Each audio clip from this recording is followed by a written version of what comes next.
Con el triunfo de la Revolución de Ayutla se convocó a un nuevo Congreso Constituyente, destinado a elaborar las leyes que regirían la vida del país y de sus instituciones. Conscientes del papel histórico que desempeñaban, los liberales propusieron leyes destinadas a erradicar por completo el orden social heredado de la colonia. Entre 1855 y 1857 se emitieron las primeras leyes de reforma, conocidas por los nombres de los ministros que las impulsaron. La Ley Juárez estableció la preponderancia del Estado para impartir justicia, excluyendo a los tribunales eclesiásticos y militares en todos los asuntos del orden civil. Así, el Estado se erigía como garante de la paz pública entre unos ciudadanos caracterizados por la igualdad jurídica.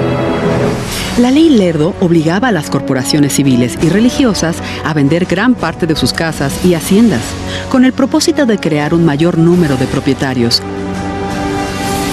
que generarían riquezas y fuentes de trabajo, lo cual redundaría en beneficio de la hacienda pública.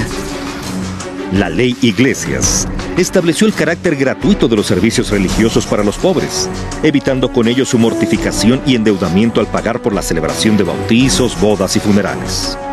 Las primeras leyes de reforma se promulgaron durante los gobiernos de Juan N. Álvarez e Ignacio Comonfort, quedando incorporadas en la nueva Constitución promulgada el 5 de febrero de 1857. Sin duda, aquella ley contenía preceptos de gran valor y trascendencia. Elevó a rango constitucional los derechos del hombre. Al respecto, declaró que todos los mexicanos son libres desde su nacimiento, con pleno derecho a la libertad de enseñanza, de profesión, de conciencia, de petición, de asociación, de desplazamiento en todo el territorio nacional, así como la garantía de no ser molestados en su persona, sus bienes, su domicilio y su correspondencia, a menos que la acción estuviera precedida por una orden judicial. Por otra parte, ratificó los principios de soberanía popular y gobierno representativo como cimientos del Estado mexicano y estableció el sistema de una república federal con la división tripartita de los poderes legislativo, ejecutivo y judicial. El bando conservador, apoyado por militares y miembros de la jerarquía católica, se opuso a la Constitución liberal, instituyendo un gobierno conservador y desatando la guerra civil entre 1858 y 1860. Sin doblegarse, el gobierno de Benito Juárez asumió la legitimidad del gobierno republicano y en un acto de valor y entereza promulgó las leyes de reforma. En 1859 se publicaron las siguientes. La Ley de Nacionalización de Bienes Eclesiásticos, con el propósito de financiar la guerra e incrementar el número de propietarios y contribuyentes. La Ley Orgánica del Registro Civil, que permitió al Estado asumir el registro de los nacimientos, adopciones, matrimonios y defunciones, generando documentos útiles para la identidad jurídica de los mexicanos y para gestiones o trámites personales ante las dependencias de gobierno. La Ley del Matrimonio Civil y la de Secularización de Cementerios, que establecieron un cuadro normativo sobre dos aspectos esenciales, como es la formación de la familia a través del vínculo matrimonial y la regulación de los espacios para el reposo de los difuntos.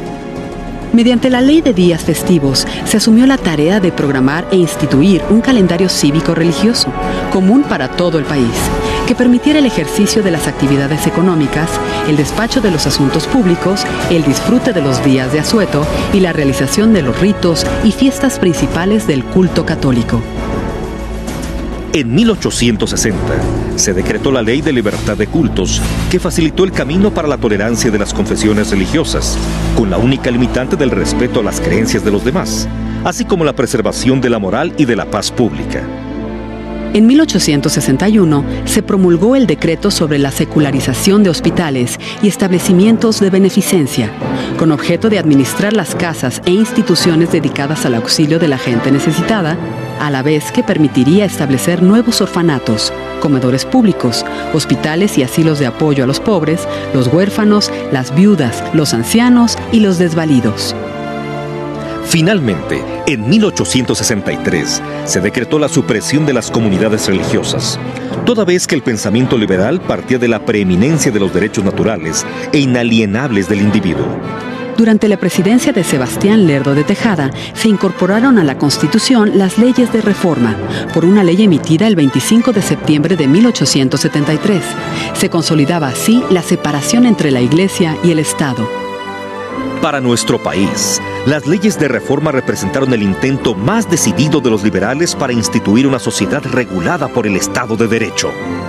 Fueron el punto de partida para la construcción de una sociedad moderna, cuyo legado actual son las instituciones que organizan nuestra vida, nuestros derechos y nuestras preciadas libertades.